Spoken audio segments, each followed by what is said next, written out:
করমুক্ত আয়ের সীমা বাড়লেও মূল্যস্ফীতির কারণে সাধারণ মানুষের উপর চাপ কমবে না বলে মন্তব্য করেছেন অর্থনীতিবিদ ডক্টর দেবপ্রিয় ভট্টাচার্য।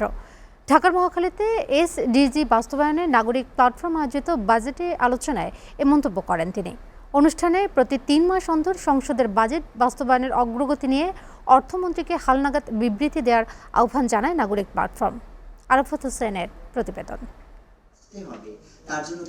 2026-27 অর্থবছরে 9,38,000 কোটি টাকার বাজেট নিয়ে প্রতিক্রিয়া জানাতে এ আয়োজন এসডিজি বাস্তবায়নে নাগরিক প্ল্যাটফর্মের। বাজেট 2026-27 অর্থবছরে সুবিধাবঞ্চিত নাগরিকদের জন্য কি রয়েছে এমন প্রতিপাদ্যে অনুষ্ঠানে বক্তারা বলেন, সংশোধিত বাজেটটি পেশাদারিত্বের ঘাটতিতে গতানুগতিকভাবেই সম্পূর্ণ করা হয়েছে। শিক্ষা প্রতিষ্ঠানে স্বাস্থ্যসম্মত ওয়াশ ব্যবস্থা নিশ্চিত ও মেনস্ট্রুয়াল হাইজিন পণ্যের সহজপ্রাপ্যতা বাড়াতে পিপিপির আওতায় বেসরকারি খাতকে যুক্ত করে সুবিধাবঞ্চিতদের জন্য বিনামূল্যে সরবরাহের আহ্বান জানান বক্তারা। সংশোধিত বাজেটটা পেশাদারিভাবে করা হলো না, গতানুগতিকভাবে যে দুর্বলতাটা ছিল সেইটা এখান থেকে খুব স্পষ্টভাবে বের হয়ে আসছে।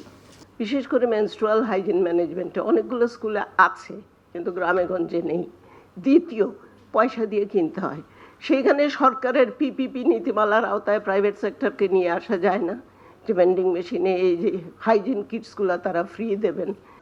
অনুষ্ঠানে পিছিয়ে থাকা জনগোষ্ঠীর বিষয়টি তুলে ধরে প্ল্যাটফর্মের আহ্বায়ক ডক্টর দেবপ্রিয় ভট্টাচার্য বলেন, মূল্যস্ফীতি ও জীবনযাত্রার ব্যয় বৃদ্ধির কারণে সাধারণ মানুষের ওপর চাপ কমবে না। যে সমস্ত পদক্ষেপ কর এবং শুল্ক ব্যবস্থাপনার হয়েছে সেগুলো বিনিয়োগের জন্য হয়তো কিছু কিছু বান্ধব হলেও সেইটার ফলশ্রুতিতে ওনারা আর্থিক খাতে যে সংস্কার দরকার, জ্বালানি খাতে যে সংস্কার দরকার এবং প্রশাসনের যে সংস্কার দরকার, বেতন বৃদ্ধি সহ, সেইগুলি না হলে পরে ওগুলোকে কার্যকরভাবে ব্যবহার না করতে পারলে সাধারণ বা নিম্ন আয়ের মানুষেরা এটার সুবিধা কর্মসংস্থানের মধ্যে পাবে না।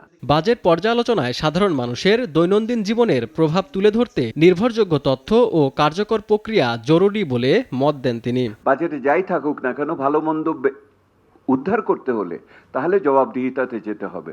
জবাবদিহিতায় যেতে হলে তথ্য উপাত্তের সঠিকতা নিশ্চিত করতে হবে। অর্থমন্ত্রীকে 3 মাস পর পর সংসদে এটার উপরে প্রতিবেদন দেওয়া উচিত, যাতে সংসদীয় গণতন্ত্রের ভিতরে এটা ব্যবস্থাপনার ভিতরে থাকে।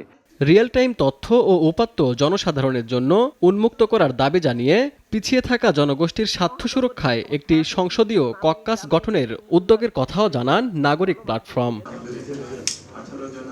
Arafat Hossain, SA TV, Dhaka.